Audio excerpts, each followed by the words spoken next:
Olá, sejam todos bem-vindos e bem-vindas ao bate-papo sobre o livro Viver Buda, Viver Cristo. Buda e Cristo deixaram um legado de ensinamentos e de práticas que moldaram a vida de bilhões de pessoas ao longo de mais de 2 milênios. Se eles se encontrassem na estrada hoje, o que cada um pensaria das visões e das práticas espirituais do outro?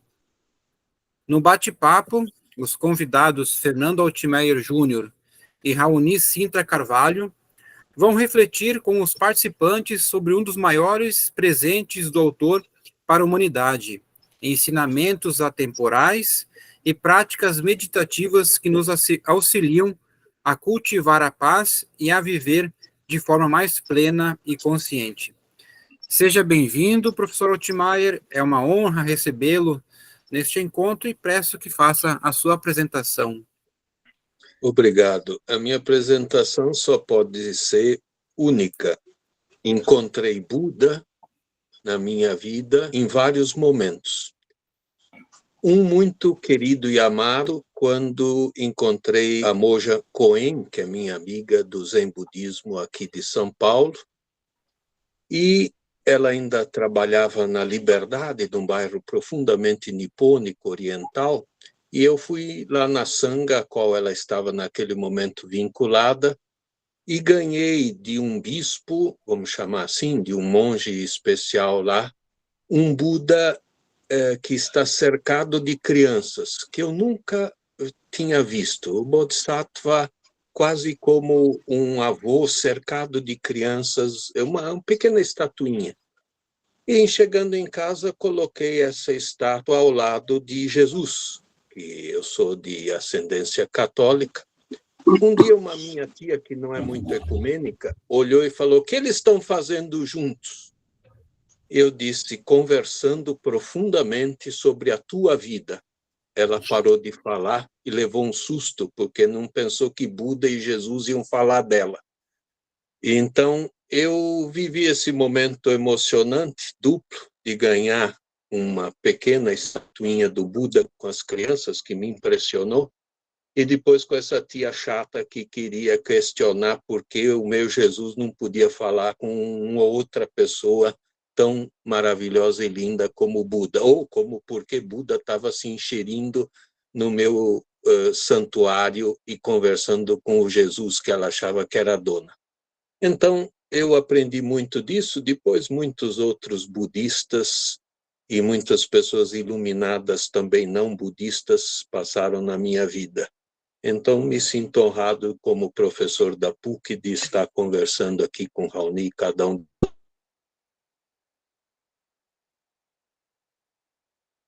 vocês, para ver se dessa conversa a gente se reconhece um no outro de uma maneira, como diz o Tai no livro, formando uma salada de frutas, com um senão.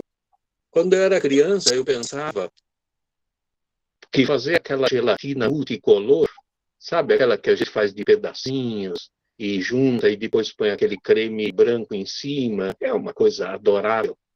Eu fiquei tão entusiasmado com aquela que eu juntei 5 pacotinhos de diferentes sabores e fiz uma bela porcaria. Ou seja, salada de frutas, sim, mas misturar saquinhos todos juntos no liquidificador pode ser intragável. Por isso, eu estou aqui para que a gente mantenha as identidades, mas não as identidades frias, petrificadas, mas essa que permita com que a gente veja o que há de belo, bom, bonito, lindo, amoroso no outro. Eu acho que é para isso que nós estamos aqui na Terra. Então, é isso. Obrigado por estar com vocês. Muito obrigado, professor Fernando. Agora passo a palavra ao Raoni. Desde já agradeço por aceitar o seu convite. Peço que faça também a sua apresentação. Olá a todos, uma boa noite.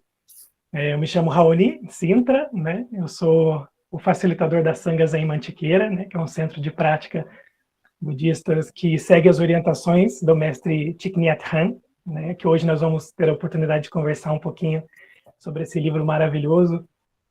E já devo agradecer, né, a partilha do professor Fernando sobre o seu encontro com o Buda, porque talvez sejam as histórias mais bonitas que a gente pode ouvir. Como a gente encontrou aquele que seria depois o motivo dos nossos diálogos, né, onde a gente não se petrificou em uma visão só do mundo. A gente encontrou outras visões. E eu digo que comigo foi um pouquinho parecido também. Eu era muito novo quando eu tive o meu primeiro contato com o budismo e com o Buda em si.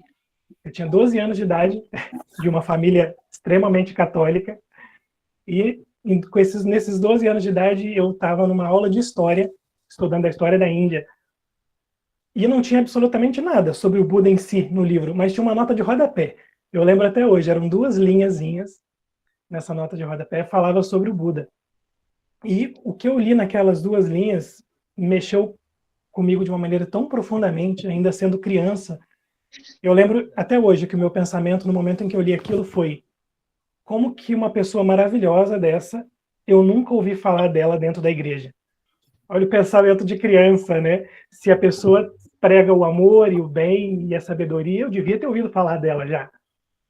Então, daquele ponto em diante, foi uma busca pelo budismo, né? Eu pratiquei em algumas tradições diferentes, no budismo tibetano, Vajrayana, no Soto Zen, japonês também, até que eu, por fim, encontrei o Tai, como a gente chama o mestre Thich Nhat Hanh, que significa professor, né?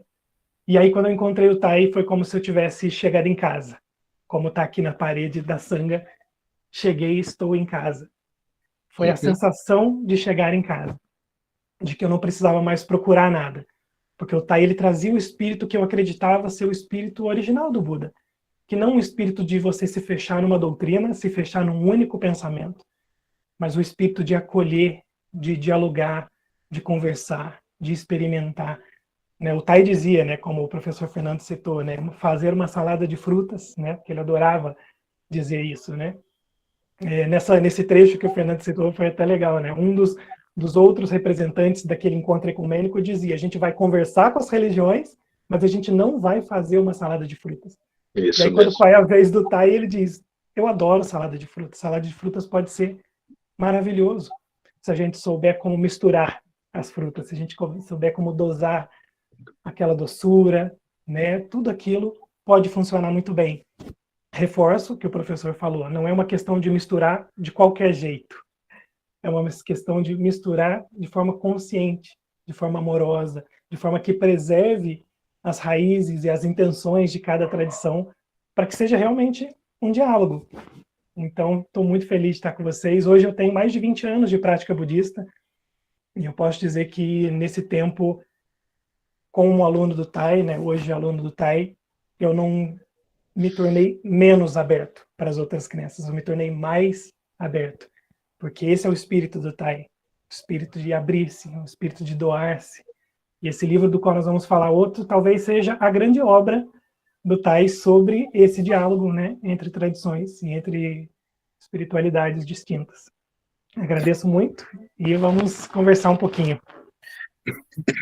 Muito obrigado, Raoni. Fernando, para organizar um pouco o nosso encontro, num primeiro momento, o professor Fernando e o Raoni vão fazer uma apresentação, uma percepção da leitura sobre a obra, e depois, no segundo momento, a gente vai abrir o microfone ou chat para perguntas, troca de ideias, como está escrito aí no nosso link da reunião, fazer um bate-papo bem informal, onde cada um pode fazer a sua contribuição. Então, agora eu passo a palavra ao professor Fernando, que pode compartilhar conosco um pouco a leitura que ele fez da obra Viver Buda, Viver Cristo. Obrigado. Olha lá, é um livro denso, denso não no sentido de complicado, nem de linguagem hermética, mas exige um compromisso de leitura.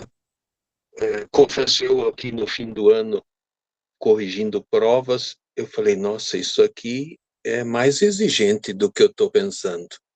Porque viver Buda, viver Cristo, fica parecendo simplesmente, e na bela capa da Vozes, é uma conversa sobre a vida. É e não é. porque os textos mesmos vão mostrando que a arte de viver, o bem viver, a consciência de viver do Cristo e de Buda são comunidades práticas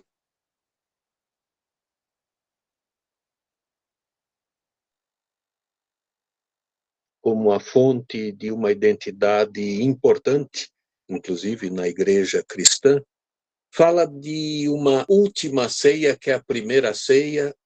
Isso é interessante, porque é um texto bonito. Então, um texto denso vai exigir que quem comprando o livro, espero que todos o façam, vai ler esse livro longo tempo, porque tem que meditar cada capítulo, cada página. É o que eu estou tentando fazer, então eu só me aproximei um pouco. Então, vou dizer 3 coisas que me impressionaram.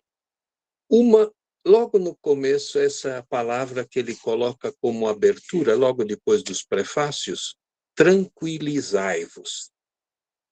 Isso é, neste momento histórico, o livro não é de agora, o livro, ele estava bem vivo, ele faleceu em 2022, o livro é de 1995. Então, olha lá, que se nós estamos quase fazendo 30 anos daqui a pouco do livro, mas parece ter escrito para nós do Brasil agora, porque há um mal-estar na sociedade, na civilização, nas pessoas, muito profundo. Então, não há tranquilidade. Hoje mesmo em São Paulo foi uma catástrofe, porque há uma luta política importante na cidade por conta da água. Teve greve, a cidade parou, as pessoas ficam completamente destrambelhadas pelo bem e pelo mal. Meus alunos da PUC, muito sem esperança, jovens de classe média, eles estão assim um pouco desnorteados, eu diria patéticos, mas não é um patético assim diante de uma circunstância que você está passado, é que você está sem ação, sem esperança. Então, logo abrir um livro com tranquilizai-vos não é um dormente, não é um sedativo, é uma necessidade de centrar-se, de buscar raízes. E lá no meio ele volta a isso, dizendo, para que você se tranquilize, você precisa reenraizar-se, buscar as raízes, ir aos rizomas, ir fundo no seu terreno. Pode ser da família, pode ser da tua fé, pode ser da tua experiência mística, da tua herança. E, como diz o budismo, viver, praticar e buscar as joias, as grandes joias. Gosto dessa expressão búdica das joias.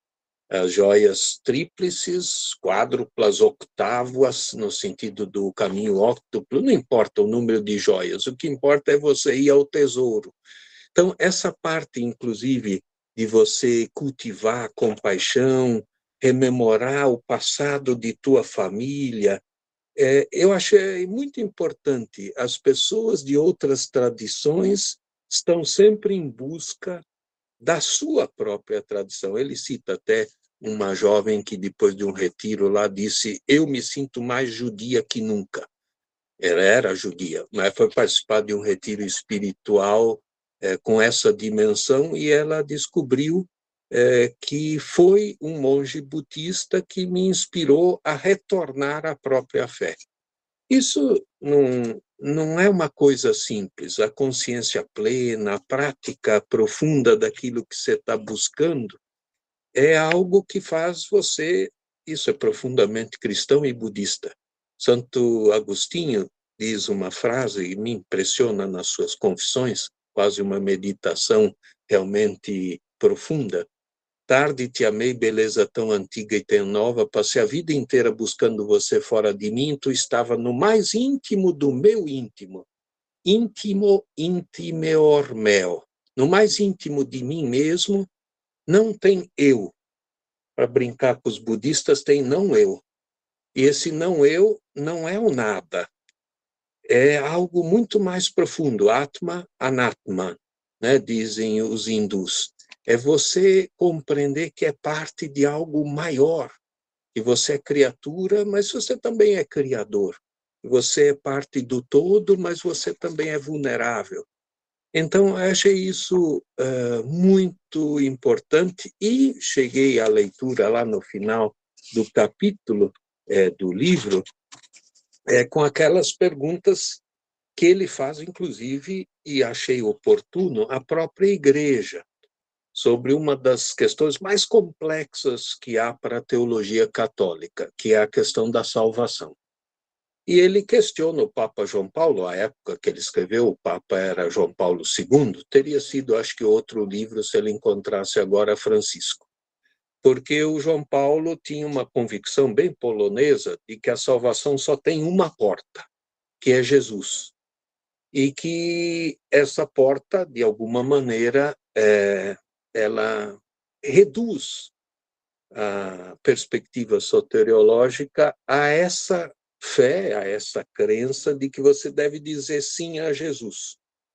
Só que o Tai, esse grande monge vietnamita, discorda, obviamente, dessa perspectiva exclusivista, não só porque ele é budista, mas porque essa não é a grande perspectiva hoje de quem trabalha as religiões e mesmo a humanidade.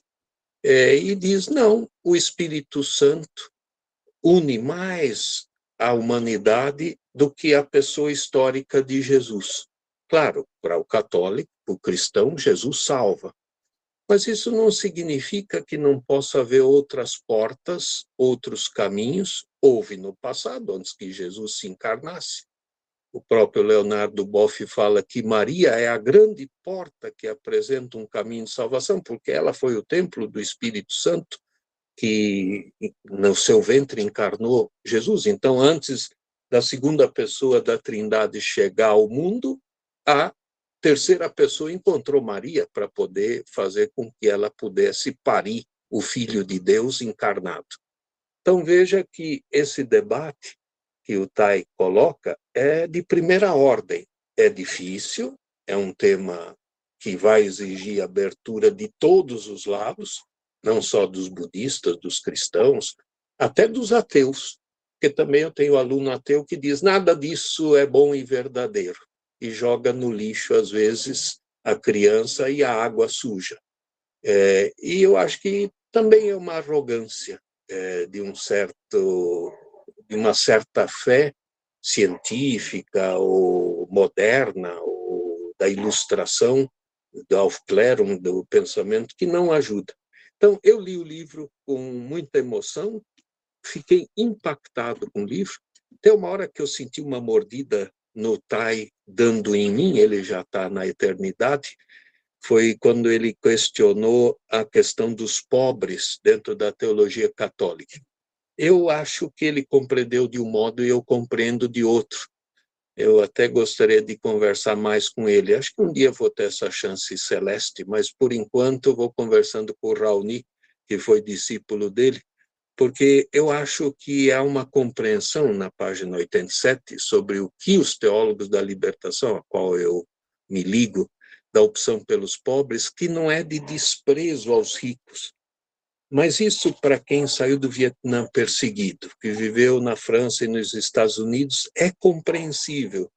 E aí eu acho que ele tentou, no fundo, defender a não violência, para mostrar que há um caminho no enfrentamento das questões estruturais, da riqueza, da pobreza, da miséria, que não precisa passar pela guerra, nem precisa passar pela destruição do outro.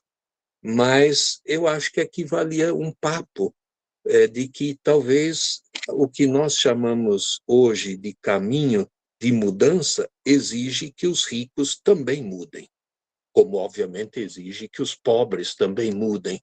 Não é porque é pobre que já está salvo pela eternidade se ele pisotear nos seus companheiros.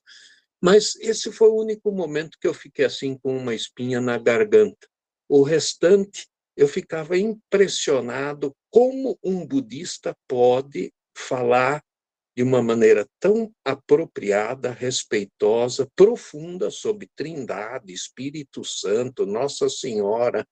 Eu confesso que conheço bastante o budismo, estudei isso na Europa com profundidade, mas não me sentiria capaz de escrever um livro sobre Buda com essa profundidade. Então, fiquei assim impressionado. Esse é um desafio que eu assumi na minha vida, aprendi de um grande amigo, estou terminando, que se chama Jaime Wright, que já está no céu, um grande pastor presbiteriano que lutou pelos direitos humanos. Ele me dizia, Fernando, quando você for capaz de dizer palavras que envolvam outras religiões, confissões, grupos, e elas se sentirem acolhidas e não desprezadas ou amaldiçoadas, você pode falar até coisas duras que você diga, não concordo com isso. Mas se isso é feito num timbre de voz, numa visão de mundo, numa visão de respeito profundo, a outra pessoa vai dizer, opa, ele entendeu o melhor de mim. E, claro, entendeu também o pior de mim, porque todos nós temos essa dimensão profunda. Então, essa lição que o Jaime Wright me ensinou, para eu ver o melhor de um presbiteriano, e ele nunca viveu isso, porque aqui, quando ele chegou ao Brasil, o pai dele, pastor, não podia comprar comida nas lojas, porque o padre tinha proibido de vender comida para presbiterianos. Por sorte, os católicos não obedeciam o padre escondido e vendiam comida para ele atrás da loja. Mas o que mostra que o nosso povo, às vezes, é ecumênico de uma maneira diferente do que os dogmas.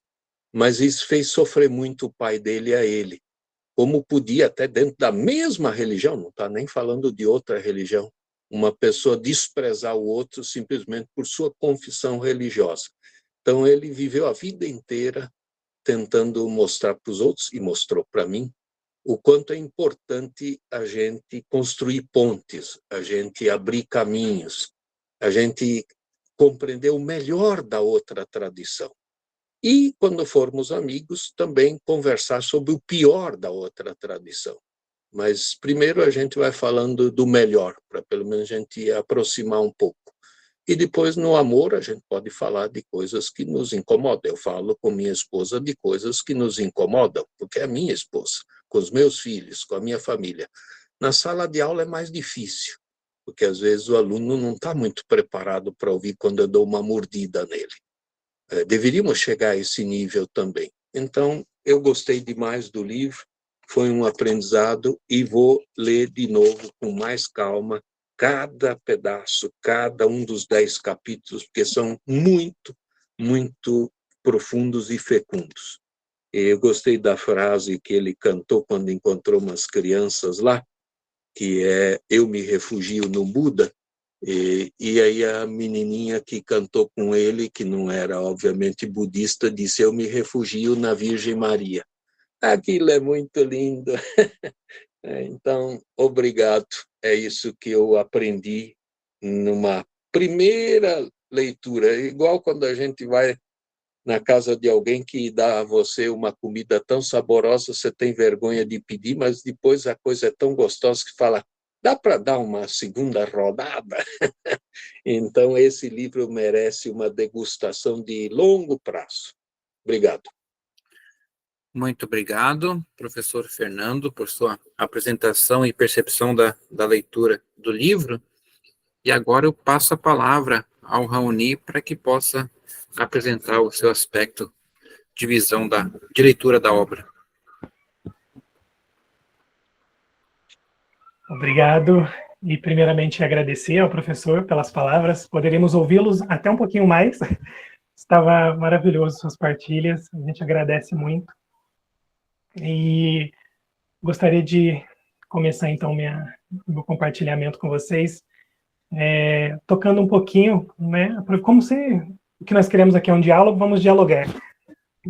Tocando um pouquinho no que o professor Fernando já nos disse, né? Sobre a questão de quais são as portas para a salvação, ou quais são as portas para a liberação, né? Como a gente diz no budismo, que seria a libertação de todo sofrimento, né?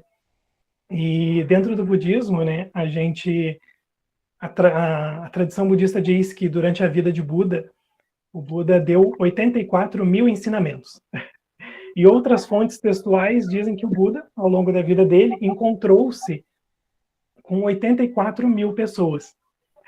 Aí a gente junta as duas passagens e fica muito bonito uma visão que o Buda ofereceu um ensinamento uma forma de ensinar e uma forma de ver para cada pessoa que ele encontrou. O Buda não tinha uma doutrina rígida, onde ele ensinaria exatamente igual para qualquer pessoa que ele encontrasse. Foram 84 mil ensinamentos para 84 mil pessoas. A gente chama esses ensinamentos de portais do Dharma, ou portas do Dharma. É por onde a gente entra, né? A porta é por onde a gente entra nos ensinamentos. E o Tai, né, nosso querido professor Thich Nhat Hanh, ele dizia que, hoje em dia, muitos budistas gostariam que permanecessem apenas 84 mil portais, mas que o budista deveria ter medo de que nenhum outro portal se abrisse, nenhuma outra forma de se comunicar, de chegar à iluminação existisse.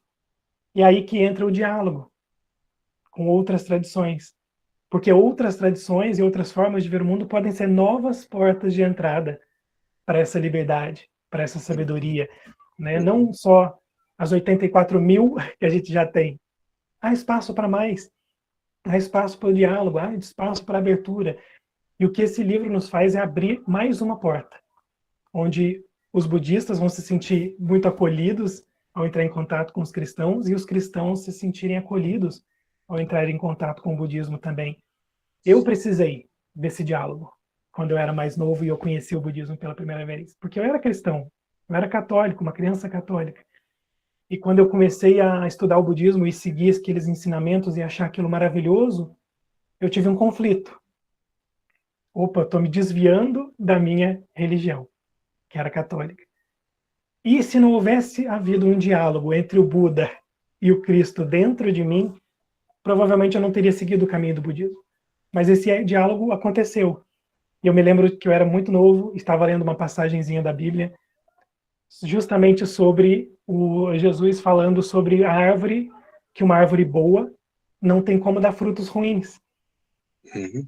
Quando eu li aquela passagem, foi como se Jesus estivesse dizendo para mim, vai, você pode ir, porque o lugar para onde você está indo dá bons frutos, então não tem como ser uma árvore ruim. E ali eu fui, sem medo. Eu recebi a permissão do meu Jesus interior para seguir o Buda. Precisou haver esse diálogo. E esse é o espírito de todo o livro que a gente está comentando, né? Eu li esse livro já umas 3 vezes, ele sempre é um refúgio de volta. Quando eu me sinto que eu estou um pouquinho desconectado das pessoas em volta de mim, que são todos cristãos, a esposa, os pais, a família toda. Quando eu sinto que eu estou um pouquinho desconectado deles, eu volto para esse livro. É uma maneira de voltar para casa também.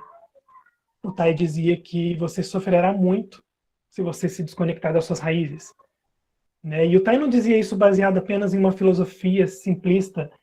O Tai ele tem consciência de que na psicologia budista, o seu eu é formado pelas causas e condições onde você cresceu. Então, se você se afasta demais das suas raízes, você sofre. Então, é possível praticar os ensinamentos do Buda e continuar sendo cristão, judeu, muçulmano? A resposta para o Tai é sim. O budismo vai te ajudar a ser um cristão melhor, um muçulmano melhor, né? E esse espírito de acolhimento do Tai é tão maravilhoso que, não sei se vocês sabem, né, dentro do monastério do mestre Thich Nhat Hanh, lá na França, né, em Plan Village, em Bordeaux, um dos monges ordenados, de cabeça raspada, que recebeu os votos, ele é de origem islâmica e ele pratica a leitura do Corão, as prostrações, dentro do monastério, sem que você diga, essa prática é inferior a essa outra prática e elas têm que se confrontar. Elas podem conversar, elas podem coexistir de uma maneira pacífica, né, e bonita. E aí a gente pode pensar, né, esse espírito ele vem do Tai, ele vem do mestre Thich Nhat Hanh, ele vem da obra, dos livros que ele escreveu, mas não, o espírito de conversação, de diálogo, de abertura, vem do próprio Buda. Né? Enquanto eu lia o livro, mais uma vez, me preparando para conversar com vocês, para relembrar algumas passagens, eu me lembrei muito de que o próprio Buda não era um professor fechado na sua doutrina. Né? Em certas passagens do cânone budista, você vê alunos de outras tradições que existiam na época do Buda, que eram inúmeras, vinham até o Buda perguntar, vinham até o Buda se aconselhar, e o Buda nunca disse para eles, abandone a sua tradição, abandone a sua forma de ver, venha aprender comigo. Certa vez, um discípulo de um outro professor chegou no Buda, né, e falou assim: professor, né, honrado pelo mundo, que era o título que o Buda tinha na época, o meu professor ensina as 4 mentes incomensuráveis, né, as 4 Brahma Viharas. Ouvi falar que o senhor também ensina. Qual é a diferença entre a doutrina que o meu professor ensina e a que o Buda ensina? E aí o Buda respondeu para ele, né, não há diferença nenhuma. Todos que praticam as 4 mentes imensuráveis e vão encontrar o caminho da iluminação. Então o Buda acolheu alunos de outras tradições, conversou com outras tradições. Esse é um espírito que talvez algumas escolas budistas tenham perdido. O budismo precisa de reformas também, como todas as tradições. Mas estava presente já no Buda, né? Estava presente já nos primeiros ensinamentos do Buda. Por isso esse é um ensinamento que nós tentamos preservar, e o livro do Tai nos ajuda a nos relembrar que a gente pode conversar, que a gente pode dialogar, que a gente pode absorver coisas da outra tradição. O Tai no livro fala muito em mindfulness, né, que é a prática da consciência plena e a plena consciência. O Tai dizia que mindfulness é a energia do Espírito Santo. Ele fazia uma aproximação entre as duas energias, né? O Tai dizia assim: é muito difícil para o budismo se aproximar do cristianismo através de Deus ou através de Jesus, porque o conceito de um Deus criador é um conceito que não existe no budismo, e Jesus como filho único, que tem uma natureza diferente dos outros, também é um conceito que não existe no budismo. Então é uma aproximação difícil. E aí o Tai dizia, mas há uma porta que facilita essa aproximação, que é o terceiro elemento da Trindade, que é o Espírito Santo. Porque ele se aproxima muito do que a gente conhece como Sati, que é a prática da atenção plena, ou da plena consciência, né? Até mesmo visualmente, o Espírito Santo é visto como uma língua de fogo, né, em certas passagens, e a plena consciência, para os budistas, às vezes é visto como uma luz, que ilumina toda a escuridão que está presente na nossa mente. Então, o Tai dizia que quando a gente acende a luz da plena consciência, a luz de mindfulness, você dissipa a escuridão, você dissipa tudo aquilo que você estava fazendo na inconsciência, fazendo errado, você ilumina. Assim como a língua de fogo do Espírito Santo tem o poder de libertar, queimar tudo aquilo que estava sendo feito de errado, né? Então, é uma aproximação muito bonita que o Tai fazia, e não é a única, né? Se vocês forem ler o livro, vocês vão ver que ele faz outras lindas aproximações, porque o Tai entendia que ele estava falando para uma plateia ocidental. Ele tinha que ter uma maneira de tocar o coração. Usar terminologias budistas, doutrina budista, não seria um meio hábil, não seria uma porta eficiente para que a prática fosse trazida para outras pessoas, né? E que para nós não há nenhuma sombra de dúvida para o budismo em si. A prática de sati, né, a prática de mindfulness, ela é a prática da libertação. Tudo começa com ela. E você não precisa acreditar em Buda ou no Dharma ou nos ensinamentos budistas para praticar mindfulness. Ele é uma prática que você pode aplicar na sua vida independente das suas crenças. Ela vai iluminar as suas crenças. Ela vai, inclusive, ajudar você a ser melhor nas suas próprias crenças, né? O Tai dizia que as religiões, como tudo nessa vida, como uma árvore, precisa de podas, de vez em quando. Porque elas vão crescendo, galhos vão surgindo, e que vão impedindo que aquela árvore continue a dar bons frutos, continue a crescer. E se uma religião ficar pegada às suas doutrinas, às suas formas de ver de 2000 anos atrás, essa religião tende a morrer, tende a definhar. Tanto o budismo, né, quanto o cristianismo. Né, no Vietnã, o Tai dizia que o budismo que ele conheceu no Vietnã quando ele era jovem e crescendo no Vietnã, ele dizia que era o budismo da vovó. Um budismo onde você só adora o Buda, onde você só reza para o Buda, onde você só pede favores para o Buda, o que é um budismo completamente diferente do que o Buda ensinou. E que esse budismo, o Tai e outros budistas juntos com ele tiveram o trabalho de reformá-lo, trazê-lo para uma linguagem mais próxima do nosso século, das dificuldades, dos sofrimentos e dos problemas da nossa realidade. E ele diz que todas as tradições podem se beneficiar de mindfulness, porque talvez quando você estiver praticando, você vai perceber os elementos na sua própria crença pessoal, na sua própria crença tradicional, de família, que podem ser melhorados. que em vez de te ajudarem a lidar melhor com a vida e com os sofrimentos, estão te prejudicando, estão te atrapalhando a ser mais feliz. Esse é um convite que o Tai faz nesse livro. Com a nossa inteligência, com a luz do Espírito Santo ou de mindfulness dentro de nós, a gente poder saber e reformar nós mesmos, a nossa prática. E o Tai nos apresentou esse livro, mas outros vários livros do Mestre Thich Nhat Hanh fazem essa aproximação, porque ele escreveu para a gente aqui do Ocidente, né? Talvez vocês conheçam um outro livrinho do Tai chamado O Milagre da Atenção Plena. Eu não sei se ele está traduzido para português nesse momento no Brasil, né?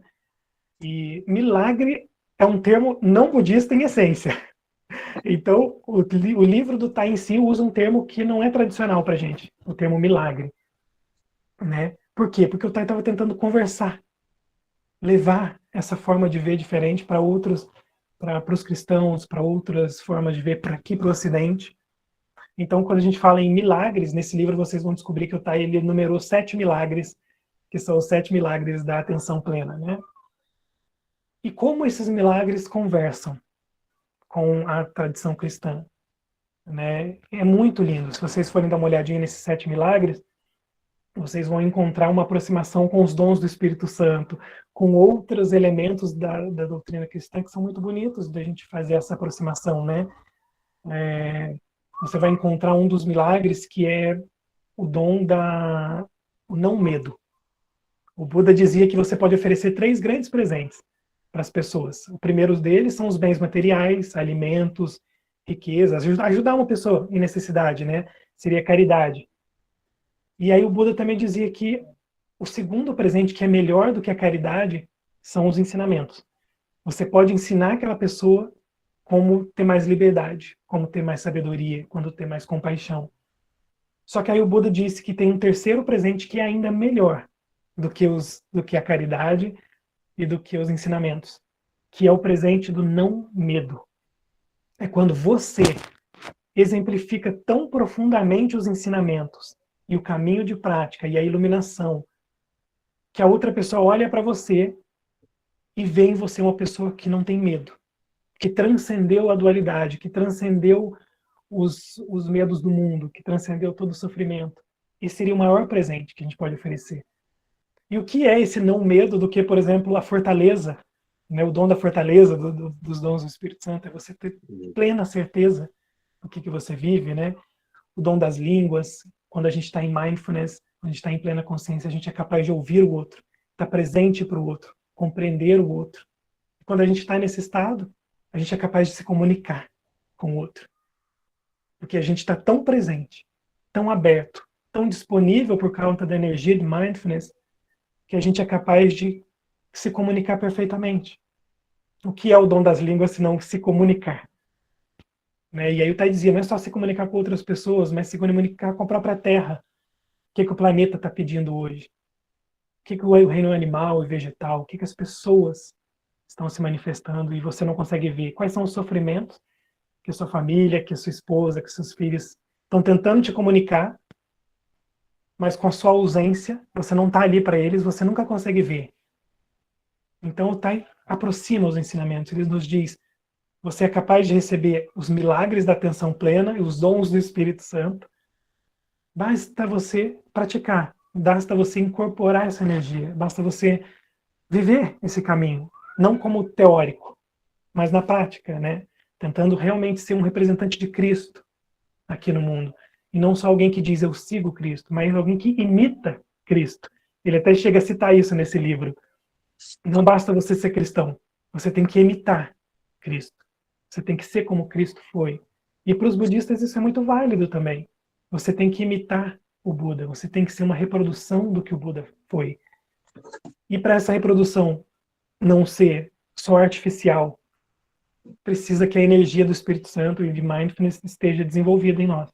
Precisa existir, precisa estar aqui presente, precisa nos iluminar. Então eu acho que falar do diálogo é muito importante nesse livro. Mas mais do que falar do diálogo, é entender que esse diálogo é para nos dizer que nós estamos praticando uma coisa muito parecida no cristianismo ou no budismo, que é o nosso desejo de ser feliz, de sermos completos, de termos mais paz, mas compaixão. E isso é uma prática. O amor é uma prática, a compaixão é uma prática. Pelo menos foi isso que o livro me trouxe muito profundamente. E é uma felicidade compartilhar com vocês também. E como eu já falei muito, eu vou abrir para a gente poder conversar um pouquinho mais, e eu agradeço o ouvido de todos. Muito obrigado, Raoni, por sua apresentação e provocação inicial da conversa. E como a proposta de hoje é fazer um bate-papo, neste momento a gente abre o microfone para quem quiser fazer sua pergunta. É só clicar ali naquele iconezinho de levantar a mão, que a gente vai organizando as ordens das perguntas, as colocações, ou se quiser também pode colocar no chat o comentário, a pergunta, que eu faço a leitura. Então, nesse momento, a palavra está em aberto.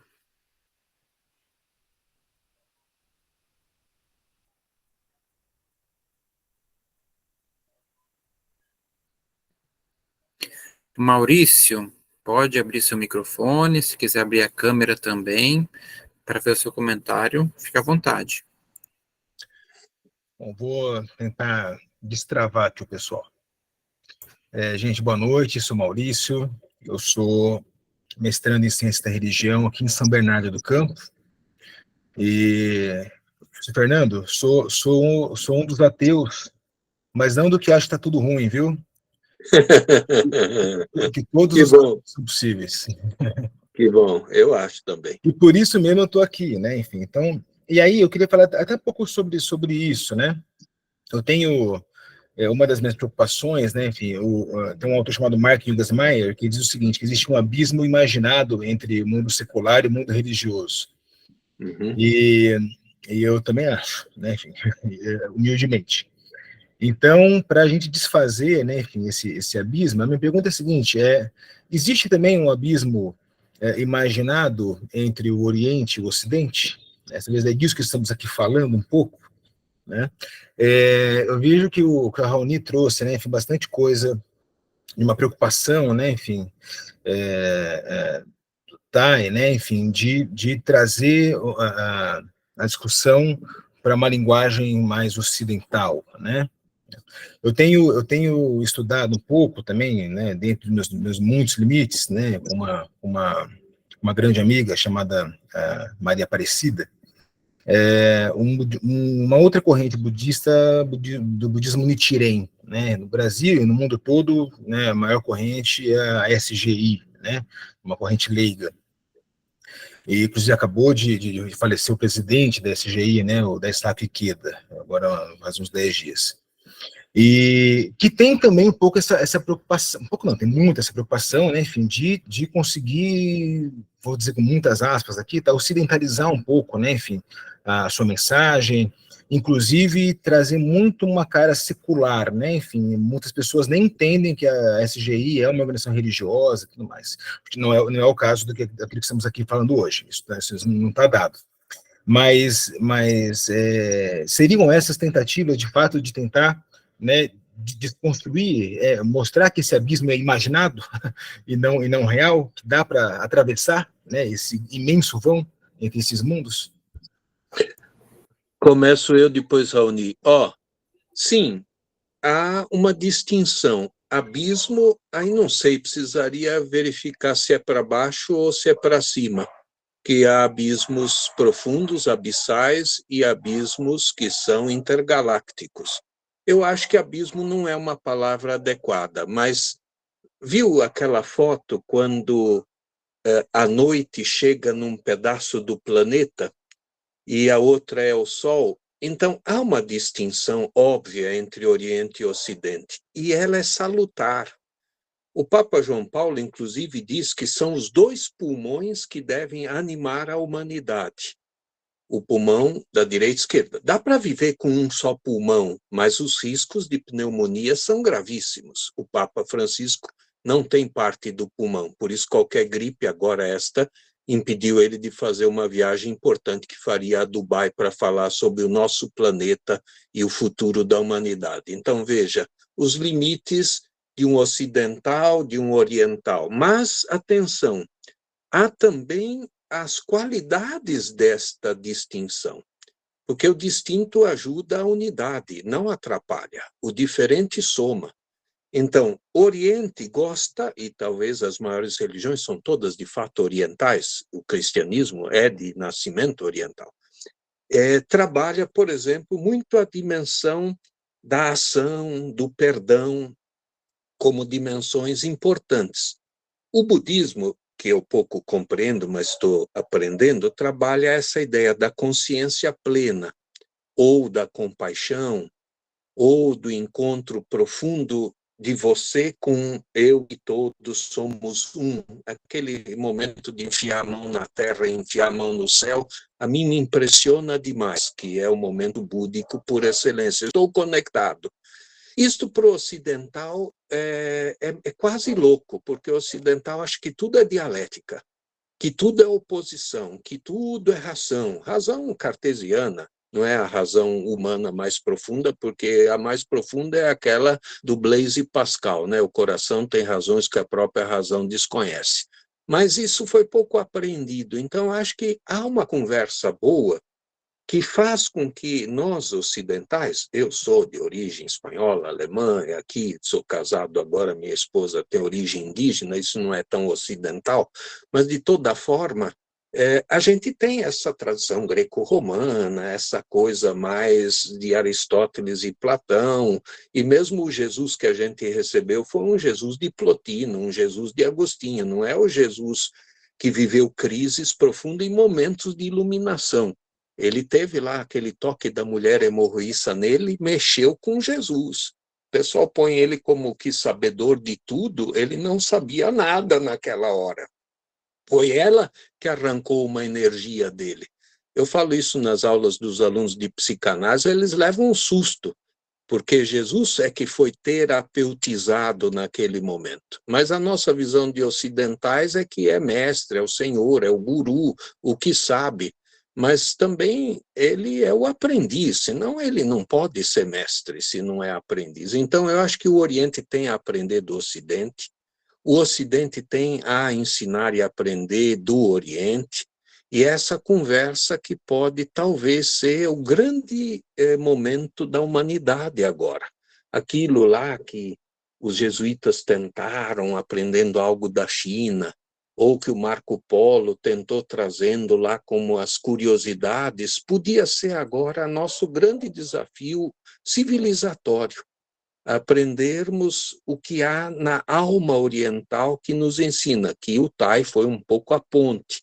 Por isso, como falou Raoni, tentou falar em maneira ocidental. Gostei dessa ideia de usar milagre, mas ele mesmo não escapa do budismo, porque ele diz que milagre não é andar em cima d'água.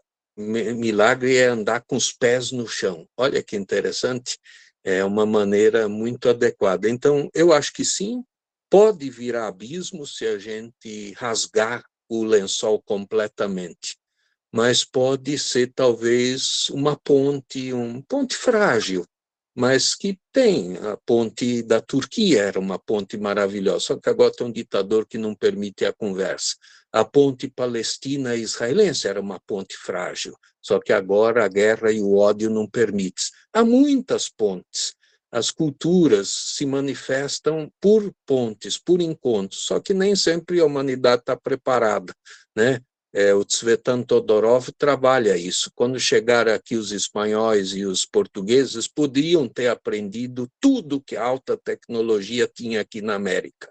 Só que eles viram o ouro e eles só quiseram a cobiça e não perceberam a cultura, os idiomas, a riqueza, inclusive intelectual, de todos os povos que aqui estavam. Então, se a gente mudar esse registro aqui, trocar AM e FM, acho que a gente pode ter uma bela música.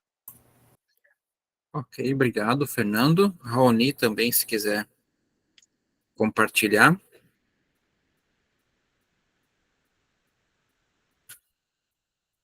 Está desligado, Raoni. Agora. Prontinho, ligado. Vou compartilhar um pouquinho, então, sobre esse tema tão importante, né? E não só há um abismo, esse abismo é real, né? Mas justamente porque o abismo é real, pontes são mais do que necessárias para a gente poder conversar, né? E, às vezes, quando a gente fala em fazer pontes, em ocidentalizar o budismo, tem-se a impressão de que a ideia é criar uma sociedade que seja homogênea, que você não vai ter elementos distoantes culturais e todo mundo vai pensar igual. E isso é o oposto do que o Tai estava tentando fazer quando trouxe os seus textos numa linguagem mais ocidental.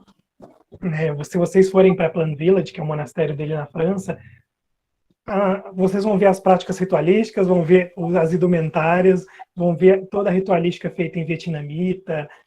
Não perdeu esse elemento. Gente, só um instantinho que tem um som aqui do vizinho chegando. Talvez vaze um pouquinho. Se vazar, vocês me avisam. Tá tudo tranquilo. Pode ir reunir que eu não tô ouvindo nada. Tá, joia. Vocês não vão ver esse budismo diluído que alguns pensam que vão encontrar quando vão ler o Tai. Porque o Tai, ele trazia essa linguagem, mas foram para livros específicos para o público ocidental. O Tai não escreveu literatura só para o público ocidental. Se vocês forem pegar algumas literaturas um pouquinho mais voltadas para o público budista, a linguagem e o tipo de tom e de maneira com que ele se expressa é bem diferente. Porque ele entendia que ele não estava tentando misturar as duas coisas. Ele estava tentando fazer com que as duas coisas pudessem ter uma conversa, se conhecerem, terem uma relação pacífica. E além disso, para o budismo, a prática de mindfulness ela pode ser muito benéfica, independente da sua crença. Então era uma maneira também de difundir essa prática, de que mais pessoas conhecessem a prática de sati, Mas não era a única intenção do Tai. Ele também queria que você entendesse que o budismo e as outras religiões em sua base, apesar das pessoas serem diferentes, das culturas serem diferentes, há uma essência humana que é muito próxima para todas as culturas. Todos nós queremos ser felizes, todos nós queremos estar saudáveis, todos nós queremos estar livres do sofrimento. Você pode mudar toda a cultura, todos os adereços culturais, todas as formas de ver o mundo, mas isso é essencial na raça humana. Todos querem ser felizes, todos querem ver-se livres de todo o sofrimento. E só de você ter essa natureza fundamental, a conversa já é possível. A ponte já é possível. Eu falei um pouquinho com vocês na minha partilha anterior sobre as 4 Brahma Viharas, que são as moradas de Brahma, que era um ensinamento que já existia na Índia, que já existia no período que o Buda vivia. O Buda não inventou esses ensinamentos, mas o Buda acolheu esses ensinamentos e os ensinou também. E por que esses ensinamentos são tão importantes para a conversa que nós estamos tendo hoje? Porque o Tai dizia que esses 4 Brahma Viharas, que essas 4 que a gente também chama de mentes incomensuráveis ou mentes ilimitadas, são ensinamentos que eles podem ser acolhidos dentro de qualquer religião. Quais são as 4 Brahma Viharas, Quais são as 4 mentes mensuráveis? A primeira delas é Mudita. A segunda delas é Mudita. A primeira é Maitri. Maitri é a bondade amorosa, é o amor. Se você pratica o amor, que comunicação que vai ser impossível? Se a sua linguagem é feita de uma maneira a reconhecer no outro os seus sofrimentos, as suas diferenças, as suas dificuldades, as suas lutas interiores, e agir sempre com gentileza, com aproximação, com cuidado, com zelo com o outro. A primeira prática das mentes mensuráveis é Maitri, a bondade amorosa, ou o amor. A segunda prática das mentes mensuráveis é Mudita. Mudita é a alegria. Alguns tradutores traduzem como alegria empática. Você não só tem alegria, mas você se alegra com a alegria do outro. Você vê o outro ficando saudável, feliz, realizado, e você se enche de alegria também pelo outro. E Mudita não tem apenas o elemento de você uma coisa que você vê. Mudita é uma coisa que você procura ativamente produzir. Você tenta ativamente fazer o outro feliz. Como que as pessoas que moram com a gente, que estão no nosso convívio, vão ser felizes se o tempo todo a gente está fazendo elas chorarem, o tempo todo a gente está apertando os botõezinhos delas que a gente sabe que vão resultar em sofrimento, que vão resultar em reatividade, que vão apertar os seus traumas. A primeira mente mensurável faz com que você já não aperta esses botões. A segunda mente mensurável, que é a alegria, faz com que você ativamente busque a alegria da outra pessoa que você ama. A terceira mente imensurável é Karuna. Karuna é a compaixão.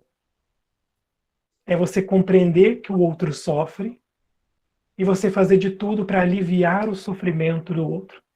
Não é só oferecer presentes para que o outro seja feliz, mas compreender o outro tão profundamente que você vai saber o que faz sofrer e vai ajudá-lo a sofrer menos. É uma entrega com o coração. E a quarta mente mensurável seria o Peksha. O Peksha significa equanimidade, tolerância, embora o Tai não goste da tradução tolerância. A tradução que o Tai oferece para o Peksha seria inclusividade. Você olha o outro exatamente como o outro é e você aceita o outro exatamente como ele é. O Peksha é equanimidade, é você olhar para todas as pessoas com o mesmo olhar, com a mesma aceitação, com o mesmo interesse. A história que o Buda contava, né, quando ele ensinava essas 4 mentes ilimitadas, é que elas são uma energia que nunca para de crescer. Quando você começa a praticar essas 4 energias, né, a bondade amorosa, a alegria, a compaixão e a equanimidade, elas nunca têm um limite para o crescimento delas. Elas crescem, crescem e crescem até incluir o mundo todo. Uhum. Né? É como se fosse o amor divino. Ele não põe mais barreiras através da equanimidade, ele oferece a alegria, ele compreende o sofrimento e ele oferece a gentileza e a bondade, né? E o Buda oferecia a seguinte imagem, né? Imagina que você tem um punhado de água, né, num potezinho, e aí você enche esse punhado de água de sal. E aí ele perguntava para os alunos dele: você tem como beber essa água toda salgada? E aí os alunos: não, impossível, a água está salgada demais. Mas e se eu pegar esse mesmo punhado de sal e jogar ele num lago? É possível beber a água do lago? E aí os alunos do Buda: claro, um pouquinho de sal desse vai fazer que diferença na água de um lago inteiro? E aí o Buda dizia: esse é o resultado da prática das 4 mentes imensuráveis. O seu coração cresce tanto que nenhum sofrimento é capaz de amargar seu coração mais. Inclusive, nas cerimônias de casamento budista, a gente recita, né, um poema do Tai que é muito lindo, que através do meu amor por você, você diz para a pessoa que você está se casando: eu aprendo a amar todas as outras pessoas. E que se eu for bem-sucedido em amar você, eu vou ser bem-sucedido em amar todos os seres vegetais, animais e toda a terra. Uhum. É a mente incomensurável. E é um ensinamento que ele é além das barreiras. É além da sua cultura. É além do que você acredita em certo e errado. É além dos adereços culturais. Ele é um ensinamento que todas as culturas podem conversar. Alegria, bondade, compaixão e inclusividade. A aceitação total do outro, né? Então eu acho que só de você focar nesses 4 elementos, como uma prática espiritual, como uma conversa em tradições, você já consegue estabelecer uma ponte. Através da minha vontade de ser feliz e não sofrer, e através da sua vontade de ser feliz e não sofrer. Né? Agradeço. Muito obrigado, Raoni. Agora tem o Guilherme, que está com a mãozinha levantada. Pode abrir o microfone, a câmera e fazer o seu comentário. Muito boa noite, meus amigos. Muito boa noite, Fernando. Muito boa noite, querido Raoni. Obrigado por esses insights todos, por esse momento valiosíssimo. Editora Vozes, muito obrigado por promover encontros, diálogos ecumênicos como esse, que são maravilhosos. A minha pergunta já foi, em parte, respondida, mas eu vou trazer essa provocação porque eu acho que ela é sempre muito bem-vinda, né, levando em consideração esse mundo de transformação e mudança, esse mundo tecnológico e tão conectado que a gente vive. Para justificar um pouquinho também a minha pergunta, vou fazer das palavras do Raoni as minhas também, né? Assim como muitas pessoas aqui no Brasil, eu também era cristão, eu era católico, e depois eu conheci o budismo. E, bom, nós sabemos que nas tradições Zen, nas tradições budistas, né, nas escolas budistas Zen, nós temos rabinos, nós temos sacerdotes católicos, os padres, né, que são mestres Zen. No entanto, quando a gente traz, de repente, para uma comunidade menor, ou dependendo até mesmo das dimensões geográficas, né, no interior do estado de São Paulo, por exemplo, que é onde eu me encontro, esse diálogo, às vezes, acaba sendo um pouquinho dificultoso, né? As pessoas tendem a não aceitar. Assim como o Fernando, né, o nosso querido Fernando deu o exemplo dos pulmões, ou o Raoni comentou sobre a questão das pontes, né, desse amor, a minha pergunta, ela seria, como que nós podemos cada vez mais favorecer um diálogo ético, um diálogo amoroso, respeitoso? Como que nós podemos nos aproximar, né? Como que nós podemos olhar mais para as coisas que nos unem? Aliás, respeitando as diferenças, obviamente, mas coisas que nos unem. E junto, como que nós podemos nutrir esse senso de comunidade, independente das crenças ali de cada grupo, vamos dizer assim, de cada parcela de pessoas com os seus credos? Essa é a minha pergunta. Muito obrigado, pessoal. Podemos seguir? Podemos? Eu estou te obedecendo, eu estou quase considerando você o nosso Buda iluminado aqui, você é que manda. Olha lá, eu vou para a PUC todo dia, eu moro perto dela. Às vezes vou a pé, raramente devia ir mais para perder minha barriga, às vezes vou de carro, às vezes... Mas eu tenho agora feito como uma prática comum, ao ir e voltar eu vou rezando. Porque são tantas circunstâncias de meus alunos, e de família, e de minha mãe, que eu falo, não vou perder esse tempo desse trajeto simplesmente divagando ou deixando a mente vazia. A mente vai ficar vazia em alguns momentos, isso é até salutar, mas eu vou rezando. Vou rezando o quê? O que eu sei rezar, Ave Maria, Pai Nosso, as orações de minha mãe, o Santo Anjo do Senhor. E isso me ajuda muito. É búdico? É. É cristão? É. É espiritual? É. Então, o que eu diria para as comunidades católicas? Rezem, mas rezem plenamente. Não reze automaticamente, não rezem simplesmente tecnicamente. Rezem inteiros. Rezem. Tem um amigo meu, Padre Otaviano Negro, mora no Jequitinhonha, um homem maravilhoso. Eu ia com ele, às vezes, de metrô. O metrô, você sabe, em São Paulo é uma muvuca, uma coisa tremenda, de violência mesmo, de sofrimento, de agonia, parece gado. Ele entrava no trem, era da Zona Leste, é o mais pesado, e punha a mão no bolso dele, assim, no palitozinho. Eu falei, Otaviano, o que você está segurando aí? O meu terço. E o que você vai fazer agora? Vou rezar. Aqui dentro, nessa bagunça? Aqui dentro, nessa bagunça. Mas não vou rezar só Ave Maria de qualquer jeito. Eu faço assim, eu olho para uma pessoa, vejo que a cara dela está pesada, e eu falo, agora minha reza, essa Ave Maria vai para essa. Aí eu vou virando o vagão inteiro. Todo o tempo da viagem, a pessoa nem vai saber, ou vai saber, não sei, as energias cósmicas ligam tudo, né? Deus é amor, não tem como desconectar. Eu fiquei tão impressionado com esse gesto de profundo carinho, conexão com o mundo, que eu falava, eu quero um dia ser igual o Padre Otaviano. Dom Luciano também me ensinou muito, ele dizia assim, estou brincando com uma fala do Raoni, ele dizia assim, o amor não pode ser por igual, ele tem que ser diferente e tem que ser desproporcional. Aí nós falamos, não, mas peraí, Jesus falou que é para todo mundo, e Deus é para... Não, é igual uma família. Quando uma criança de 10 filhos, agora não tem mais, mas uma criança de 10 filhos está doente, a mãe paparica aquela uma, não os outros 9. Porque ela, naquele momento, precisa dessa energia, dessa força, desse contato, dessa presença, desse sorriso. Depois, claro, todas as 9 vão querer ficar doentes para roubar da mãe esse carinho, que é essa brincadeira nas famílias. Aí todo mundo começa, aqui também está doendo, mãe, aqui também está doendo. Que é para receber o mesmo amor. Mas a mãe não pode dar por igual, porque ela tem que ser desigual.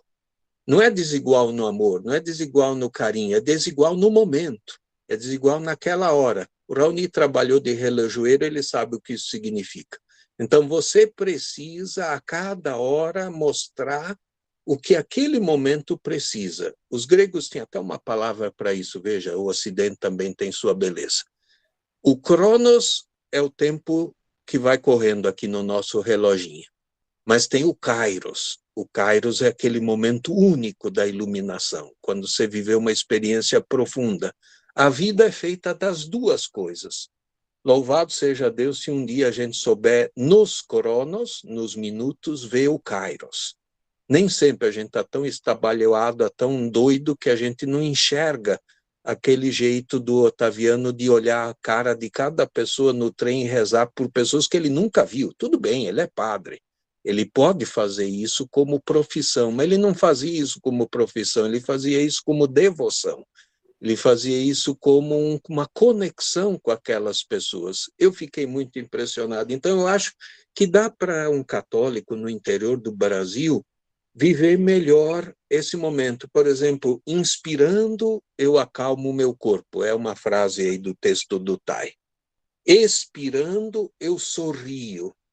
Detendo-me no momento presente e vejo que ele é maravilhoso. Isto não tem na Bíblia católica, nem na Bíblia judaica, mas tem nesse texto lá. Eu fiquei essa semana inteira preparando para vir aqui no nosso papo, pensando esta frase. Nunca tinha pensado que a expiração podia ser sorriso, conectar-se com um sorriso. Mas é legal você conectar o seu gesto de jogar para fora o gás carbônico com um sorriso. Normalmente seria o contrário, né? A gente pensaria que puxando é que a gente sorri, mas puxando a gente acalma o corpo. Então, eu acho que a gente tem muito a aprender um dos outros. Tem coisas que só tem no budismo. Então, vamos aprender. Tem coisas que só tem na fé católica, ou cristã, ou evangélica. Vamos aprender. Por quê? Não está proibido de a gente poder beber água no poço alheio, porque os poços são distintos, mas o lençol freático é o mesmo, gente. Então é só uma questão, um vai ter balde, outro vai ter motorzinho, outro vai ter bomba, aí varia um pouco os processos, mas eu não estou no mundo por causa do poço. É claro que eu gosto do meu poço, ele me serve, mas eu estou no mundo por causa da água. O que interessa é a água que eu estou bebendo. Então, vamos na água, não vamos discutir o poço. Esse é o melhor poço islâmico? Pronto, então eu vou, com o Muhammad, dizer Deus seja louvado. Ah, mas eu não sou dessa corrente, o meu melhor poço é não ter fé. Tá bom, mas tenha compaixão. E você pode não ter Deus, mas isso não impede de você ser ético. Isso não impede de você ser carinhoso, isso não impede de você lutar pela justiça social, porque senão você não é humano. E se não é humano, aí perdemos tudo. Aí não tem mais nada, porque aí perdemos a nossa identidade. Então, eu acho que às vezes as pessoas são cada um no seu quadrado e começam a achar que o seu quadrado é a verdade eterna. E eu sempre aprendi dos chineses, gostava muito, é um ditado até parece bobo. Tem 3 verdades no mundo: a minha, a tua e a verdadeira. Ponto. É isso. Nem a minha, nem a tua é a verdade verdadeira. São caminhos, espaços, possibilidades valiosas para você, na tua história de vida, mas não negue que há verdades em outros lugares, em outros espaços, em outros momentos. Isso não é contra Deus, isso não é contra a compaixão. Isso é que abre o horizonte, esticar horizontes. Eu acho que essa é a tarefa atual. Muito obrigado, Fernando. Raoni também quer comentar alguma coisa? Gratidão, professor Fernando, pelas palavras que vieram do coração e com certeza nutriram muito todos nós. E vou lembrar de uma frase que o Tai usava, né? Que a pessoa mais importante do mundo é a pessoa que está na sua frente agora. E o seu trabalho é fazê-la feliz. Essas são as palavras do Tai. E aí, o Tai, nos lembrando de uma outra história do próprio Tai, ele contava que no Vietnã, enquanto ele era monge, né, Tinha uma fruta no Vietnã que ele detestava. Uma fruta talvez não tenha tradução para português, durian ou durian, que é uma fruta de um sabor muito forte e os vietnamitas amam, e ele não podia suportar nem mesmo o cheiro dessa fruta. E então, às vezes, aí o Tai dizia, se você chega para mim amando essa fruta e quer que eu coma essa fruta, você vai me fazer sofrer pela sua vontade de me fazer feliz. Então, o primeiro passo para o diálogo é nunca tentar colonizar o outro. Boa. É entender o espaço de diferença entre você e o outro. E a aproximação tem que ser muito mais sutil. Você tem que se aproximar do outro sem os seus títulos, sem a sua roupa, sem a sua doutrina, como um outro ser humano, tocando um outro ser humano. É por isso que as 4 Brahma Viharas são tão importantes para nós, porque elas são o humano do humano. Você não chega na pessoa como um budista tentando ensinar. Você chega como uma pessoa que firmemente vive e pratica a sua fé, seja budista ou seja cristão, e o outro sente essa aproximação. Sente na prática. Eu tenho uma prática, né, regular, todo dia pela manhã faço a minha meditação caminhando. Não é muito diferente da meditação orando do professor Fernando, que às vezes eu faço recitando os gatas, que são poemas de prática também, que é uma recitação para que você se mantenha presente, se mantenha aqui. E eu faço isso regularmente todos os dias pela manhã, 40 minutos de prática. E nesse meu caminho, eu sempre encontro algumas pessoas que estão no mesmo horário, fazendo, ou foram caminhar, ou estavam voltando, indo para o serviço. Então, algumas carinhas conhecidas que a gente encontra todos os dias. E 2 pessoas que eu encontro frequentemente são 2 moças de fé evangélica, inclusive na vestimenta, a saia jeans até o pé, os sapatinhos de caminhada. Sempre nos encontramos no meio do caminho. Eu fazendo a minha meditação caminhando, elas conversando entre si, um cumprimento silencioso, um sorriso, e passa. Isso em anos fazendo. Até que um dia eu saí para fazer a minha caminhada pela manhã e no mesmo percurso que eu encontrava com as 2, vinha apenas uma. A outra, nesse dia, não estava presente. E aí, de longe, ela abriu um sorriso e quando ela se aproximou de mim, ela falou, sabe, hoje eu fui caminhar sozinho e enquanto eu caminhava, eu me lembrei de você. Sempre caminhando devagarzinho, um passinho atrás do outro, sentindo o momento. E aí eu falei, eu vou fazer igual. E eu fiz. Ela falou, e foi tão bom, foi tão gostoso estar presente, foi tão gostoso perceber meus pensamentos, perceber os movimentos, perceber a vida. E aí eu só dei um sorriso para ela e falei, é muito bom. Era um momento que talvez alguém tivesse a oportunidade de pregar, de doutrinar. E eu só falei, é muito bom mesmo fazer isso. Eu faço todos os dias. E a gente seguiu nossos caminhos. A maior comunicação é a vivência da sua fé. É o que o Buda, e eu falei um pouquinho antes, é quando você oferece o destemor. O destemor nada mais é do que a pessoa olhar para você e ver uma pessoa que vive plenamente aquele momento. Está completa, está feliz, está livre de angústias. E isso transmite, isso passa. Então a melhor forma da gente se comunicar é com a nossa prática. Eu não vou tentar conversar com os católicos, com os evangélicos, com os judeus, através da minha doutrina. Mas quando eu encontrá-los, eu vou conversar com o meu sorriso, vou conversar com um aperto de mão, vou conversar com a vivência da minha prática, não com o vocabulário da minha prática. Foi o que o professor Fernando falou, né? Eu entendi que o que ele diz dizer como o amor desigual, não é o amor que é desigual, é a linguagem do amor que é diferente. A pessoa pode expressar o seu amor de linguagens diferentes e estar presente para o outro é entender qual linguagem do amor vai falar, qual linguagem é capaz de se comunicar com ele, qual linguagem vai gerar afastamento, qual linguagem vai gerar aproximação.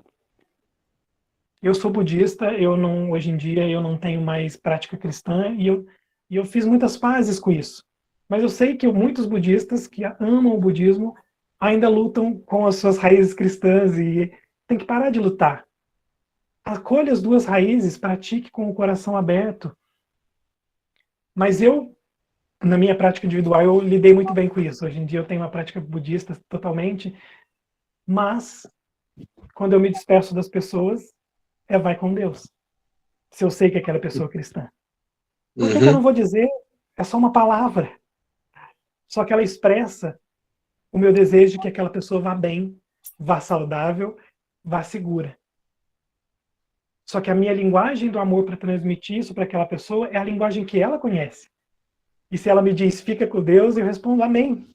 Mesmo não sendo um linguajar da minha prática. Porque quando ela disse, fique com Deus, ela estava me desejando mesmo. Fique em segurança, fique acolhido, fique em paz. E nós vamos brigar por causa de vocabulário. Fazer pontes é aprender a não brigar por causa de vocabulários, né? Que são só palavras. Inclusive, só para eu finalizar minha partilha, na tradição de Plan Village, né, na tradição do mestre Thich Nhat Hanh, um dos preceitos, um dos votos de prática que nós fazemos é o desapego a pontos de vista, de modo a gerar fraternidade. Nós não consideramos o budismo a melhor religião de todas. A gente considera a fraternidade a melhor religião de todas. Então a gente está pronto para abrir mão do nosso vocabulário, das nossas roupas e dos nossos títulos para ter uma conexão real com as pessoas. E isso sim é o mais importante. Muito grato pela pergunta, Guilherme, querido. Okay. Muito obrigado, Raoni. A gente está chegando mais ou menos ao horário previsto do nosso encontro, nosso bate-papo, e a gente tem duas pessoas com a mãozinha levantada. Então, a minha sugestão é que a Zaira e a Laila possam fazer o seu comentário, os seus comentários, e aí eu passo a palavra ao professor Fernando e ao Raoni para comentar as falas da Zaira e da Laila. Então, Zaira, pode abrir seu microfone.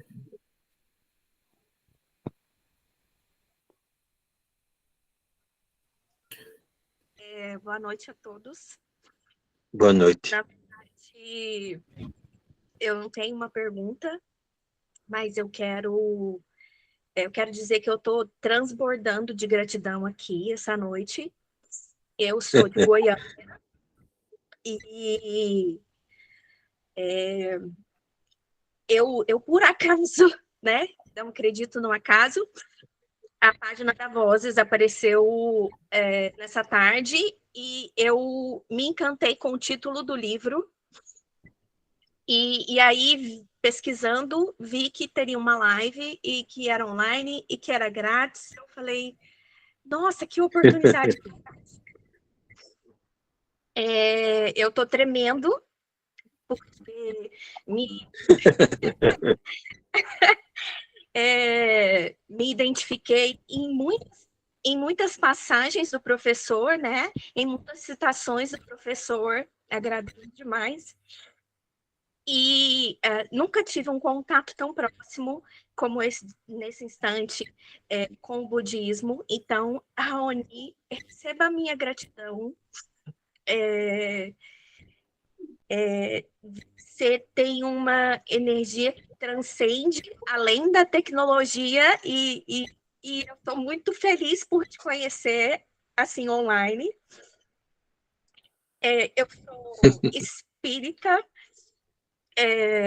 mas venho de uma formação católica e meu companheiro também é espírita. Há 2 anos a minha mãe faleceu e eu entrei em conflito. Foi muito rápido. Dias de UTI e tudo muito rápido. E de lá para cá, eu venho nesse processo de não colocar em xeque, não é questionar ou né, brigar com Deus. Não é isso. Mas percebi que os meus 20 anos de estudo da doutrina espírita eram poucos para mim agora. Então, a fala do professor e a fala do Raoni nessa salada de frutas me acolhe demais. Me identifico nessa salada de frutas. E hoje eu acredito que eu encerro um pouquinho dessa noite com mais do ensinamento do cristianismo, porque a doutrina espírita também tem o Cristo como mestre, né? Como um irmão maior. E foi falado de caridade, foi falado de amor, foi falado de empatia, né? Raoni trouxe a questão do medo, e eu me lembrei muito da parábola dos talentos, e por medo escondi o meu talento, né? E o mestre, então, vai lá e questiona aquele servo, se não confia em mim. Então, me lembrei muito dessa passagem, como as religiões, como as doutrinas, se bem compreendidas, talvez estudadas, né, respeitadas, têm as suas similaridades, se completam, se interagem. A palavra diálogo que o Raoni trouxe, conversa, né? Que coisa linda. Então é isso, eu queria só muito agradecer. O Guilherme também falou da editora Vozes, fantástico, e que nos meus dias possam haver mais acasos como este que eu vivenciei essa tarde. Vou dormir com meu coração mais abastecido de cristianismo e de budismo. Muito, muito obrigada. Muito obrigado, Zaya, pelo seu testemunho, sua colocação. Sinta-se acolhida também aqui conosco. E eu passo a palavra à Laila, e depois eu passo a palavra ao professor Fernando e ao Raoni. Ótimo.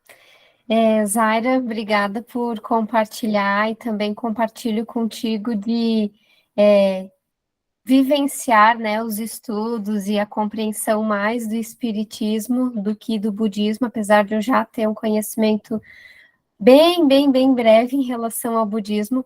Mas eu também não tenho uma pergunta, eu só quero fazer uma complementação, que conforme o Raoni foi falando, me lembrou de uma palestra que eu vi essa tarde. Despretensiosamente, eu joguei no Google a palavra propósito, como encontrar o propósito, como viver de propósito, e apareceu uma palestra cristã. E aí o pastor estava falando sobre que muitas vezes a gente acha que a gente precisa correr atrás, está sempre correndo para alcançar, para ter as coisas, e que o propósito, ele vai nos encontrar se a gente estiver de peito aberto, no aqui e agora, no momento presente. E uma frase que me chamou muito a atenção é que ele disse assim: o segredo do propósito não é a riqueza, é a paz. E eu achei isso extremamente lindo, queria deixar aqui e compartilhar com vocês hoje, e agradecer a todas as falas e os ensinamentos também. Muito obrigado, Laila. Então, professor Fernando, quiser Olha comentar. lá. Pois não. Eu ainda estou aqui emocionado com a Zaira e com a Laila. A vida é sempre enigmática.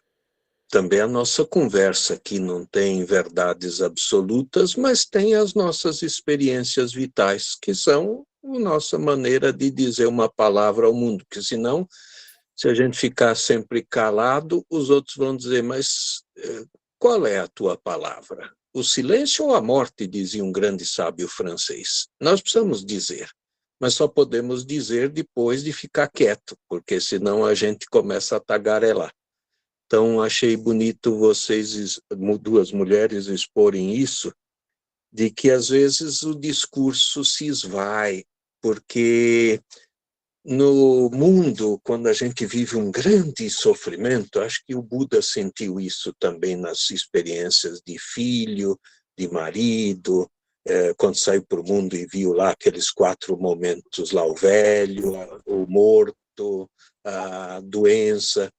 A gente às vezes não sabe o que dizer, e aquilo impacta muito a gente, e a gente então precisa um pouco mastigar, ruminar, meditar, calar, e aí depois a gente segue um pouco cambaleante. Uma freira japonesa, minha amiga, diz assim: Eu faço perguntas a mim mesma, porque eu acho que é importante eu refletir. Mas quando a pergunta é muito complicada, é bom eu perguntar para uma outra pessoa. Eu acho isso tão bonito que ela, como freira religiosa japonesa, algumas vezes dizia, para essa questão eu não sei a resposta. Então, o Raoni sempre falou desde o começo aqui da reunião, do nosso encontro, que a sanga é fundamental. Na Igreja Católica é a mesma coisa, se chama comunidade. Alguns até dizem que o budismo é individual. Eu acho isso uma bobagem, senão Buda não descia da montanha. Por isso é que ele veio nos acompanhar e seguir conosco. Também Jesus podia dizer, eu sou filho de Deus, para que eu vou perder tempo com esse monte de gente maluca que se mate? Mas é porque se não houver estas conexões, aí a gente também não cria uma novidade. Essa é a graça de Deus. No judaísmo, por exemplo, quando alguém sofre uma dor muito profunda na sinagoga, chama todo mundo daquele comunidade e dá um abraço, sabe aquele abraço de nordestino?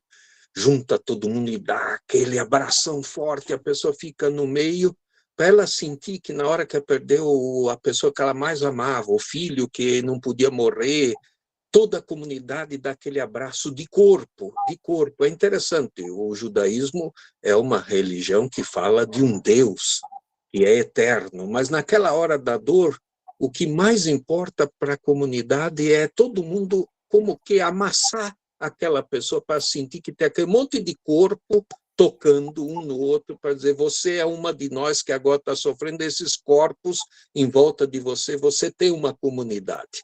Você tem uma igreja, você tem um povo que pode te fazer suportar. Eu acho que isso é muito importante. Mas também acho que às vezes a gente tem que estar aberto para surpresas. Eu, muitos anos passados, fui convidado a fazer um crisma. Para quem é católico sabe, o crisma é passar um pouco de óleo perfumado na cabeça de uma pessoa, para ela ser confirmada naquele caminho, na estrada da vida dela. Normalmente na Igreja Católica é com 15 anos. A pessoa que me convidou não falou 2 detalhes da quem ela queria que eu crismasse, que era uma menina, Elisângela, que tinha 15 anos, mas era completamente deficiente, de ficar num berço de bebê como uma criança de 1 ano de idade, tal o grau de dependência. E ela só sorria. A única coisa que ela fazia, sabe aquele sorriso que é, sei lá, o encantador, muda o planeta. Aí eu entrei em crise doutrinal, que eu falei, como eu vou crismar alguém que não tem consciência nem de existência? Como eu vou botar e dizer, recebe por este sinal o dom do Espírito Santo? Essa é a frase que tem que dizer. Então eu, malandramente, fui falar com Dom Luciano, dizendo, Dom Luciano, tem uma crisma para o senhor fazer, que era para eu escapar daquele meu momento de crise epistemológica, idiota, de ser humano tonto, intelectual racionalista.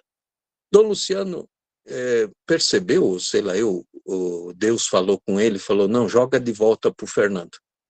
E aí Dom Luciano falou, eu não posso, você que vai fazer em meu nome.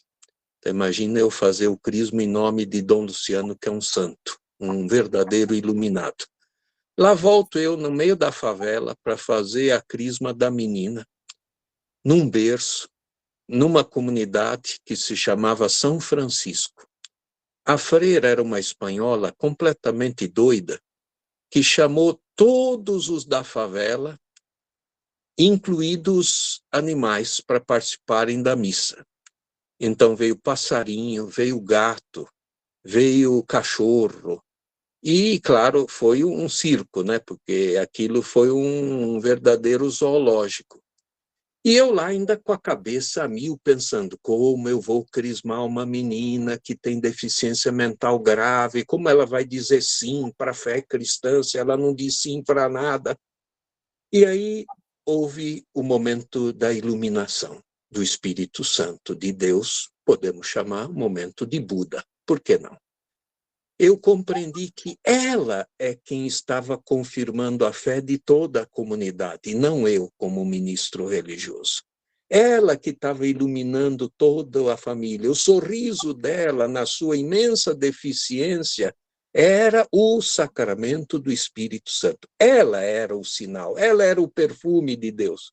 O resto tudo era o invólucro, a igreja, a comunidade, os passarinhos, a freira, a família, o berço. Mas ela era o centro. Aquilo, para mim, foi o momento de maior graça naquele momento da minha vida. Houve outros, mas aquele foi muito importante, porque eu percebi que a minha visão de religião era mecânica. Era de ver pessoas que falavam bem ou bonito, pessoas que podiam ir na frente e cantar. E para mim, aquela menina, vou usar a expressão, bem na minha cabeça naquele momento, era uma inútil. Então, quando eu percebi que a vida não é utilidade, que as pessoas não têm que saber falar, nem cantar, nem fazer, nem escrever, mas elas valem pelo mistério interior profundo, a dimensão última que elas têm, ali eu entendi tudo do que devia ter entendido no primeiro momento da minha vida, e devorou uns 30 anos para o tonto aqui acordar e perceber, por conta da Elisângela, o que Deus queria de mim, o que Deus quer de nós. Então, quando você estiver na frente de qualquer pessoa mais simples e mais vulnerável, você está diante do Espírito Santo, você está diante de um sacramento, você está diante de um mistério de Deus. Não tente buscar posição, poder. Buda até diz, cuidado com as cadeiras mais altas, elas são perigosas. Então, eu agradeço ter estado essa noite, e esse momento de emoção que você nos passou falando de tua mãe, eu acho que é o grande momento da graça divina, é o grande momento do amor de Deus. Ele faz sofrer, claro que faz, mas é só passando por essa noite escura, por esse túnel, que a gente descobre os segredos mais escondidos da vida. Então, muito obrigado a vocês, ao Raoni, e agora quero ouvir tua palavra, Raoni.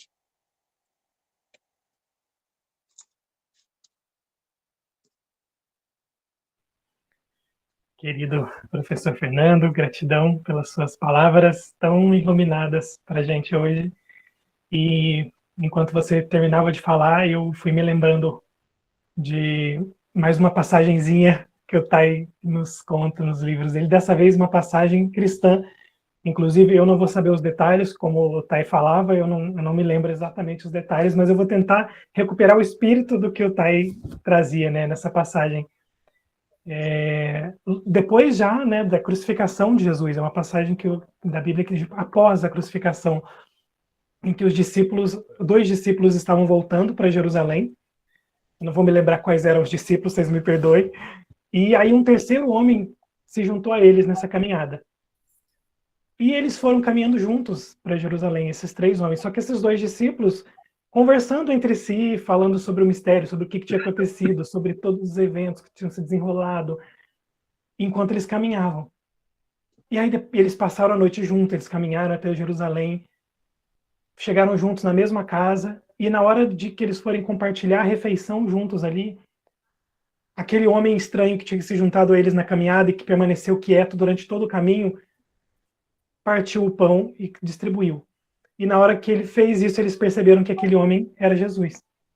Uhum. E eles não haviam percebido durante toda a caminhada. O Tai nos relembra essa passagem para dizer que aqueles homens caminhando estavam tão esquecidos, tão fora do momento, que eles não foram capazes de reconhecer a presença de Jesus ali com eles. Se eles estivessem com a energia de mindfulness ali, se eles estivessem completamente presentes, apenas caminhando, apenas abertos e disponíveis para aquele terceiro que se juntou, eles teriam sido capazes de reconhecer Jesus ali. Exato. E não foram pela sua ausência. E a história que você contou é isso. A abertura para reconhecer o milagre presente em cada momento, em cada coincidência, em cada coisa que está acontecendo. A gente não tem a palavra milagre no budismo, porque a gente acredita que tudo é possível. Mas a gente está aberto para receber o que é possível. Se a gente não está disponível, como é que a gente vai perceber a presença do divino ou da natureza iluminada do Buda em cada pessoa. A gente não percebe. Então, a gente acolhe nesse momento as queridas que compartilharam com a gente, a Zaira, a Laila, por esse momento, né, especialmente de confiança. Vocês estão falando com completos desconhecidos, mas o que vocês acabaram de experimentar também é um pouquinho do que é a energia da Sangha. Na Sangha a gente se sente confiante e acolhido. O professor Fernando falou no comecinho, né? Eu gostaria de ter a oportunidade um dia de conversar com o Tai sobre tal coisa. E aí eu fiquei de falar, mas hoje você vai conversar com o Tai, porque você tem muitos alunos do Tai aqui e você tem o livro do Tai. O Tai não era um corpo físico. O Tai, a gente diz que a morte em Plano Village, né, na tradição Tai, a gente chama a morte de continuação, não de morte. Porque você não morre, você continua. E o Tai dizia que você poderia encontrá-lo depois da morte dele em todos os seus alunos, nas suas sangas, nos seus livros, na vida que ele deixou e no seu exemplo. O Tai continua vivo. Então, quando a Zaira fala dessa energia que transborda mesmo no online, é porque o Tai está totalmente presente aqui. Não é a energia de uma pessoa. É o Tai, é o mestre Tai, é o divino, é a iluminação do Buda que vai além. Né? Aí volta um pouquinho mais, se vocês me permitem, no que o professor falou sobre a questão do abraço, de ser acolhido, daquela comunidade que precisa se amassar e estar totalmente presentes. E se você convidar a sabedoria da equanimidade para essa questão, você vai ver que esse abraço não precisa nem ser físico. Esse abraço pode ser mesmo à distância. Porque o abraço físico e o abraço à distância, a única coisa que muda entre eles é a nossa discriminação. É a nossa mente dual que diz isso funciona, isso não funciona, isso é bom, isso é ruim. Se você elimina a discriminação através da mente incomensurável, da equanimidade, você entende que o abraço aqui online é tão um abraço quanto um abraço físico. E a Sangha se abraça, a comunidade se abraça, a igreja se abraça quando é uma igreja verdadeira. Quando é uma Sangha verdadeira. Quando é uma Sangha verdadeira, você vai encontrar o Buda lá. Quando é uma igreja verdadeira, o Cristo está lá. Exato. Não é só na aparência, não é só no símbolo, é na energia, transborda. Hoje, o que a gente viveu aqui junto é muito próximo do que a gente vive toda semana nas sangas do Tai. É família, praticando juntos, se acolhendo, ouvindo, confiando. E nesse espaço, a gente tem a liberdade para florescer. Porque a gente não está se sentindo julgado, a gente não está sentindo que o outro quer nos dar conselho, mas que o outro quer nos ouvir plenamente. Então eu só quero encerrar minhas palavras com isso, dizendo que a gente tem a presença aqui do Cristo, do Buda, do Tai, de toda a iluminação dentro de cada um de nós.